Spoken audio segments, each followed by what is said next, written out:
Hello, welcome, or welcome back to the InsTech Podcast. Zoya here, and this week Robin is joined by Jack Miller, the co-founder and CEO of Nettle. Jack's one of those rare voices who's seen insurance from every angle, from leading AI transformations at McKinsey to now building technology that's pushing risk engineering and commercial property underwriting into the GenAI era. In this conversation, he shares why he walked away from the consulting fast track, what he learned from speaking to hundreds of risk engineers, and how Nettle is already reshaping how carriers assess complex risk. So why is risk engineering facing a talent cliff? How can underwriters access deeper insights without ever stepping on site? And what happens when GenAI meets a $1 trillion commercial lines market? All that, plus one surprising insight about scaling AI in insurance, is coming up. So lean in, pour yourself a coffee, and enjoy the conversation. Very well, welcome to this week's InsTech Podcast. We've got another founder story for you this week, because I'm joined by Jack Miller. He's the co-founder and CEO of Nettle, and he's going to tell us a little bit about himself and the company he founded. Jack, welcome. Thank you very much for having me, Robin. Let's start right at the beginning. Tell us a bit about your antecedents. It's always interesting to find out about where people came from and how they got into insurance. What's your story? Prior to starting Nettle, my background was at McKinsey and Company. So I spent about 6 to 7 years in McKinsey, and a large bulk of that time was leading AI or analytics back then, transformations in insurance. So everything from machine learning for pricing in motor insurance through to claims, triage and fraud detection in health insurance. I was always quite interested in analytics, prediction, machine learning, and insurance was just such a fertile ground for that because you're predicting the cost of goods sold, essentially. So it was a really good way to see real breadth in the industry and understand where AI is impacting most. It's a tough gig, that McKinsey, and you did well to get in. And so I'm slightly intrigued to know whether it was always just a launch pad. You wouldn't be the first to go there and take it for its grounding and its ability to set you off on the right path. What was that thinking? No, I don't think so. My first experience prior to McKinsey was in a startup context. It was for a small startup called OpenDesk. And I think I caught the bug in a sense from that, but really wanted to go out and experience lots of different industries. I think that's the big appeal for McKinsey, to really find yourself. I think I've naturally been someone who is a bit of a jack of all trades. So it was a way for me to test out all those trades and see where I would return in that entrepreneurship journey. That being said, you're right. I think most people would spend about 2 years average tenure and then go on to do other stuff. I ended up staying a bit longer than that, the 6 or 7 years, but I think that's just due to the opportunities I had, both in terms of working on really interesting problems across really interesting industries, but then also living and working in Japan and working all around Europe as well. So you're doing that, and there comes a time when you go, I've done enough of that, I've got my foundations laid. What was it that sort of triggered you to end your consulting career and go off and start your own thing? So for the kind of final year of my time in McKinsey, I was essentially running a startup inside the larger organization. So that was a product function called InsureX, no relation to the other InsureX we know in the market. Essentially, what we tried to do was to turn all of the experience that we'd had on these various insurance AI or analytics transformations into a series of products so that we could take this stuff off the shelf and we could deploy it with clients more quickly. So that motor pricing is a great example. Rather than starting from scratch, we could take something off the shelf. And that, again, I think just reignited that interest in building things rather than maybe advising or producing strategy. And also just gave me a really interesting exposure to where the market was moving. I think it just coincided really nicely with that wave of everyone scrambling to figure out where GenAI impacts the industry. So I had a really good understanding of what's out there and what's being done and what's maybe not being done yet. And I was always most interested in the applications that push that technology to like its frontier. And that's what led me to where we've built Nettle today. We can't take this much further unless you tell us what Nettle is and what it does. Yeah, exactly. So Nettle is focused on commercial P&C. What we do is we help commercial carriers and also brokers assess risks much, much quicker than they can do manually today. I think this is both an interesting application of the technology, but a really pressing problem for the industry. So when you look at, say, commercial property, often the risks are so complex that someone needs to go and visit the sites and do a survey. In the US, it's called maybe loss control. In Europe, maybe more frequently called risk engineering. But really, the same problem exists everywhere. There's just not enough of these experts to go visit sites, and the process is extremely manual and time consuming. It results in anywhere up to 120, 130 page report we've seen, which obviously the underwriters then have to review. So we started out trying to focus on that risk engineering step and trying to see how we can speed it up and take away some of the administrative burden so that your existing risk engineers in your organization can do 3 to 5 times more assessments, because we handle the report writing, we handle the analysis of images that they collect, and we also handle some of the preparation up front. Gradually, though, that's also very interesting for the underwriters. So now we see Nettle as really a kind of one-stop shop for analyzing and assessing all commercial property risks, whether it's on your desktop or on site. Which came first? You've told us what the problem is. Did you find the tech and think this would be a really good problem to solve with it, or did you find the problem and then understand that the tech to solve that in a way that's not been achievable until the last 12 months now exists and that was there for a kind of perfect moment in time? I think it's a blend. So I think there's certain categories of problems in the insurance value chain that are pretty persistent and pretty manual.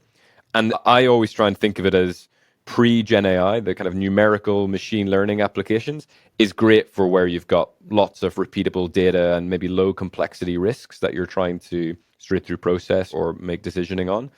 I was always drawn to the areas where it is much more complex, because I in the back of my mind, I knew the direction that AI was heading, and I knew that eventually it would be able to unlock value there. So I suppose the technology helped me define that category of applications. And then what really drew me to commercial property underwriting and risk engineering is just what I was hearing from chief underwriting officers and from head of risk engineers. Everyone talked about mass retirements, very difficult to replace these experts. There's one statistic where in the next 5 years, 40% of risk engineers will retire. And then equally, whenever you speak to commercial carriers, they tell you up front, right, 97.5% of properties that we insure, we never get to visit, is what someone told me. And I just think it's that marriage of the perfect commercial application within an area that there's so much potential impact with generative AI. So you've got the tech, you've got the idea. How do you actually get going? At some point, you either you leave. Do you have any money? Did you bootstrap it? What was the next step? So for the first 6 months or so, it was a kind of pretty obsessive side project. I think I would reach out to almost every risk engineer I could find on LinkedIn just to kind of understand this space a bit more, spoke to friends in underwriting and tried to really gauge like where in the market is the most value for us to focus. And very quickly started hearing the same things, right? I talked about some of those quotes. And I partnered up with Katja, who is my co-founder and CTO. She was a senior engineer at Quantum Black and had built a lot of, I think, quite analogous systems. So she had built, for example, an agentic tool for writing credit memos in banks. And we saw that analogy to go from writing really complex documents in banking to insurance. So we started to, on the back of these conversations, build a prototype. And then around the end of last year, we started speaking to investors. I think initially we were still just exploring, but very quickly we gained quite a lot of momentum. I think there's a realization in the market that insure and insure tech is hitting a bit of an inflection point. So yeah, I think that was a very quick snowball effect. We went from just having these conversations to suddenly being in the middle of a fundraise and taking this full time very quickly by the end of the year. I'm fast forwarding a bit here because I know perfectly well that you've paid your InsTech membership fee and you're building a team around you. So you must have some money. Tell us about the fundraising, and if you can, the amount and who and so. Yeah. As I say, we initially were just dipping our toes in the water to speak to investors to understand kind of what that process looks like, but very quickly snowballed, and we got speaking to Project A Ventures, so a Berlin-based VC. They do a lot of kind of vertical B2B SaaS solutions and have had some great success stories. And they led our fundraising round that we kind of launched in October. I think we signed the term sheet and closed it by the end of year. So that was around £1.5 million pre-seed. And I made sure to carve out a portion of that for insurance angels from the industry. I think everyone listening to this will attest to the fact that it's a very relationship-driven industry. So I think that was always quite important for me and really has helped us get started so quickly. It was an interesting process, that fundraising journey. I find it unusual that in this industry, we lump together both the kind of tech solutions, but also kind of the MGAs and carriers into this one bracket of insurtechs. I actually think the fundraising journey is quite different for both. If you're a kind of tech solution that is leveraging AI and leaning into that world, I think it becomes, from what I've seen, a much easier journey. And also, I think there's a general understanding, even from people outside of this market of insurance, that there's a huge impact here and there's lots of inefficiencies that could be solved with technology. I think you can generate quite a lot of interest quickly, but also very important, as I say, to have those insurance contacts involved as well, because you're not going to really crack it as an outsider coming into this industry. So that was nearly a year ago, or exactly a year ago. Yeah. How's it going? Give us a progress report.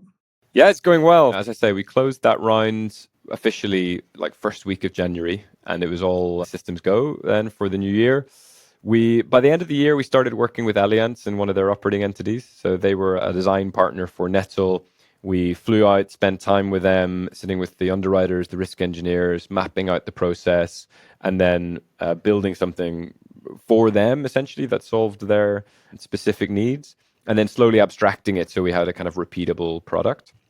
And now, fast forward, 9 months or so, so they're using Nettle now in one of their operating entities, which is brilliant, and now talking about taking that to other countries within Allianz, but also at a point now where we can bring that to other insurers as well. So we've had a lot of interest. I think very reassuring that we are tackling the right problem and bringing the right solution, but slowly getting through those sales cycles that you'll be very familiar with as well. I was going to ask you about that.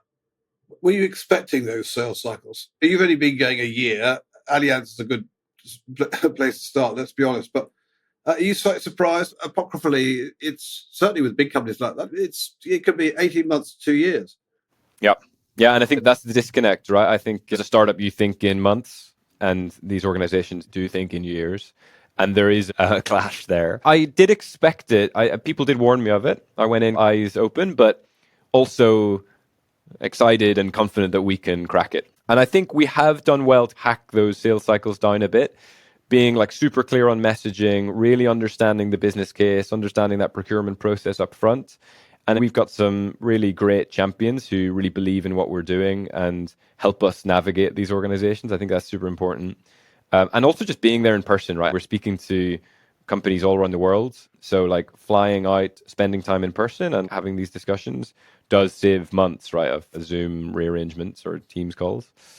And I think other ways that we have tried to shorten that is just try and shape the pilot or the proof of concept that we're suggesting such that it can give them value as quickly as possible. So what we say with Nettle is within 2 weeks, we set up a version for you that is in your own tenant. It's got your own kind of template and things you'd want to assess in there. And you can just use it from that point. And you can use it for a month or however long you need to feel comfortable. But you're getting that value instantly, both from the enrichment that Nettle does. So it finds insights on any property within a minute, or the evidence analysis. So if you upload photos and documents and audio clips, Nettle will make sense of those for you. And then lastly, the kind of full whack package, which is producing the reports and the surveys. Even if you're just dipping your toes into kind of the first bucket there, we can give you value pretty instantly. But that takes some tech. How's the tech? Have you built out? Have you gone beyond POC to having something that is robust and you can put in front of big insurance companies with certain confidence? Yeah, exactly. And that was the journey as well. I think we've got a really world-class product team who are building incredibly quickly, but also robustly, and a real good variety of experiences there. And have all built stuff for enterprise, which I think is important. And we're able to roll this out with full confidence now that it really proves value. So it is ready to go.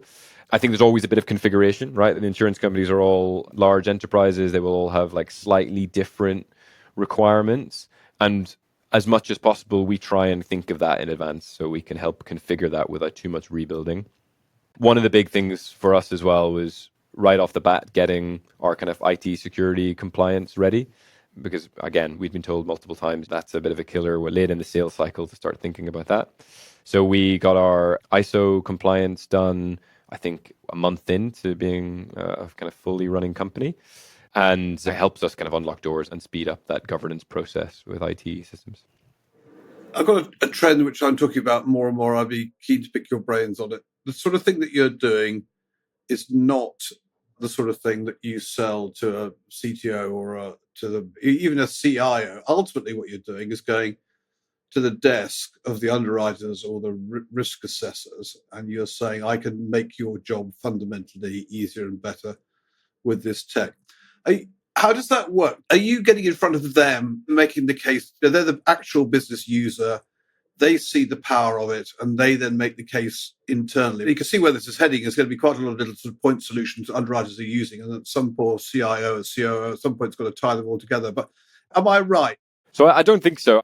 From my experience, our kind of stakeholder that we reach is really the chief underwriting officer. It's very top down. I think maybe one of the things I was surprised by is quite how hierarchical it is in the insurance industry when you're selling that tech in.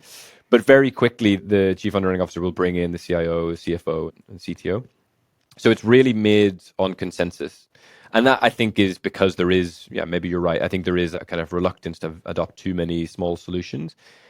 I think where Nettle differs is we're not today like a full policy administration underwriting workbench that does everything through binding your quote and down into claims. But we do provide quite a lot of breadth on that risk assessment phase. So if you're a risk engineer, there are product suites that you need to do your job. Nettle does all of that. And on the underwriting side, I talked about that data enrichment and evidence analysis. We can do that through the existing underwriting workbench that our customers use. So in Allianz, for example, we're helping them kind of use Nettle's features inside of their existing tool. And we're also now working with Guidewire to build that into Policy Administration Center.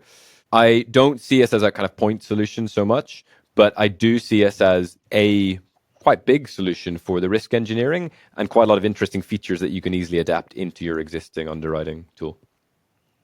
So tell me what a typical implementation looks like. I mean, you talked there about, but that requires an integration into some kind of workbench or underwriting platform or so on. So you go in, you configure something, as you say, a couple of weeks, someone's got something to play with. What happens after that? Yeah, so that first kind of 2-week setup and then month pilot or POC is no integration purposefully. We say that off from the bat. Luckily, Nettle is like a really intuitive UI, so you can use it standalone. And then as they are using it, we check in with the users. We maybe tweak certain things like how the models are being used to analyze things, what types of stuff are you looking for, but maybe even also like eligibility checks or acceptance criteria checks that you want to do automatically, some additional bits of analysis. At the same time, we're working with the IT side to understand what are the existing systems and do you want to use Nettle as that standalone in the kind of full implementation, or do you want to feed in data from Nettle into existing systems? And we start to build those APIs or data connections. There's probably about another month of configuring all those implementation specifics. And on the risk engineering side, like there's always going to be something because these organizations are used to using certain survey templates. These reports feed into other parts of the organization. So Nettle coming in has to start doing that as well. But then beyond that month, so I would say 1 month is your pilot testing. After that, it's 1 month of configuration. It's free to go, right? And start using it. And the way we bring value is on a kind of site basis. It's in a pretty easy ramp up. And then as you start to get more value from the product, that's whenever we also get value as well. So it's a pretty mutual relationship.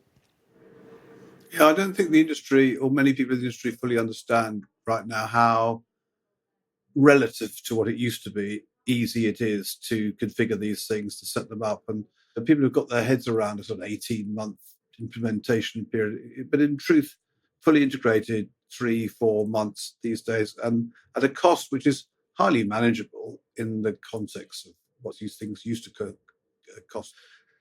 But you are, if I may say, niche I really admire you for picking a thing, going in, making your name around it. Are you going to stay specialist, risk assessment, physical assets, or are you going to broaden out the product? And if so, what does that look like?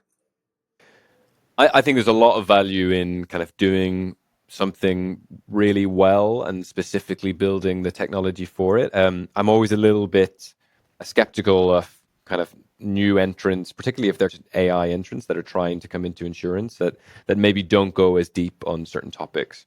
Because frankly, I think the way LLMs and general AI models like ChatGPT and Anthropic are moving is that actually those really cross-cutting applications can very easily start to be done by these pieces of technology. I think where companies like Nettle can really succeed is going to the level of depth that would never make sense for those cross-cutting companies. And I think now that, exactly as you said, it's so much easier now to integrate pieces of technology together. It's actually a really valuable add-on to your existing tech stack if you can suddenly go much deeper on risk assessment for your underwriters and risk engineering experts. I think where we probably look to expand in the future is looking at more types of assets within commercial lines. So we're already speaking to some carriers in the US about transport and the marine. And then obviously that can extend in the future to energy and more specialty lines as well. But it's a big space. Risk engineering alone is usually about 2.5% of the premium. And globally, commercial lines is about $1 trillion. So, you're looking at a 25 billion market for risk engineering services and technology. Never mind the kind of underwriting desktop assessments as well. It's partly that, and it's partly providing assessments that weren't even, as you said earlier, that weren't even provided before. There's efficiency and a cost element to this, but there's also a massive improvement in the quality of the risk assessment in the sense you're assessing much more and you're assessing it better. It's very difficult to attribute a value to that. I think we can do it, right? And that's exactly how we frame it. I actively steer away from this kind of cost application. We're definitely not trying to replace humans in this process. We're trying to massively increase the output and the depth of that output at the same time. So to give you an example, we're speaking to lots of different insurers at the moment. Some, they're more focused on how can we review more risk engineering reports that arrive on our desk or maybe do more first-hand surveys. But some are more interested in the underwriting side and say, I gave that example of 97.5% of properties never visited. What if your clients can very easily submit evidence that gets analyzed by Nettle for the renewal cycle? Or what if your agency network can actually do some of these visits for you because our Nettle mobile app can guide them on what evidence to capture? Suddenly you're getting really rich insights without additional FTE time, and you're able to underwrite more businesses and, importantly, better businesses. I'm doing my normal thing now of running ahead of myself. This is where we are now, and then what's the future look like? I'm absolutely convinced about the power of agentic AI. I share your view that the best way in is to find powerful use cases that lend itself to this kind of technology. But that naturally takes you on a journey where underwriters or risk assessors or whoever end up with quite a few of these different things. And to our point, some of them may well be integratable into a workbench or underwriting platform of some kind. So that's sort of, that's making them sort of enterprise ready. But the consultants, your old friends at McKinsey's, they're all out there now saying, oh, you're just doing little POCs. One day you're going to have to do grown-up agentic AI. That is completely different. It's properly thought out. You've got to do your data mastery, governance, security, auditability. What do you say to those who are preaching a gospel, which is don't do too many point solutions before you've laid the foundations properly? What are your thoughts on that? Yeah, I've experienced both sides of this now, right? And across a couple of different years in the industry. Whenever I was a consultant, we did a lot of, particularly GenAI POCs and pilots that didn't scale to production. And I always had this thesis that, before we had generative AI, when we had more machine learning applications, there was ready-made, like stellar data science talent at these insurance companies that could take over and actually improve upon the models that maybe a consultancy helps them build. I don't think it's necessarily the same on the software side. I think even compared to banking, I think software engineers and particularly AI-driven software engineering talent, insurance is not one of the obvious industries, and maybe some of the companies are less forward-thinking on that. So I think that model encouraging people to build is being found out a little bit, particularly because on a weekly basis, AI is changing. the models are changing, and actually you're getting a bit of a commoditization of these models. So working with a vendor that is super specialized on exactly the vertical that matters and can actually do a lot of that research for you. We benchmark the models on a weekly basis and we see what's best for different applications.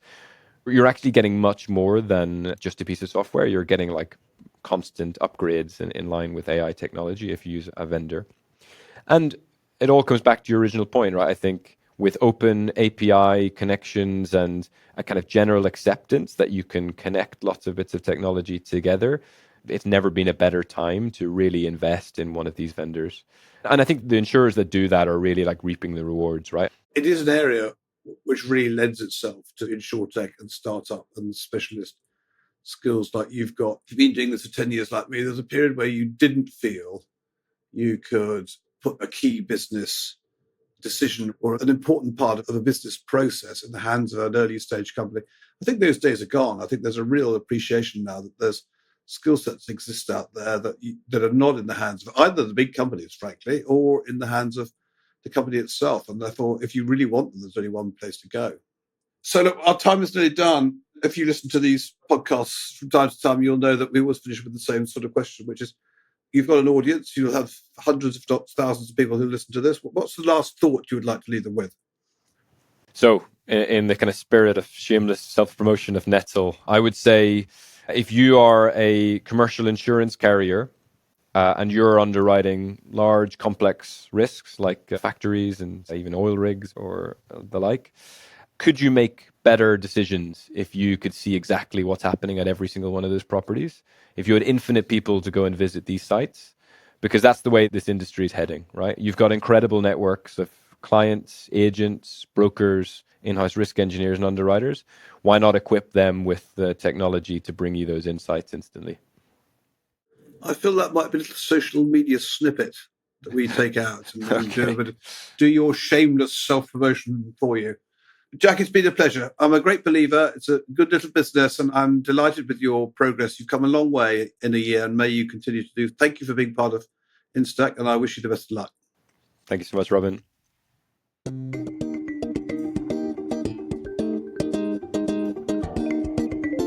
Well, if you've made it this far, then I'm pretty sure you found that as interesting as I did. The InsTech Podcast comes out every Sunday morning, where we spotlight the latest news, leading voices, and freshest updates across insurance that you need to know about. If you would like to take part in these conversations, head to www.instech.co to find out how you can join our network and be a part of the insurance intelligence for the curious.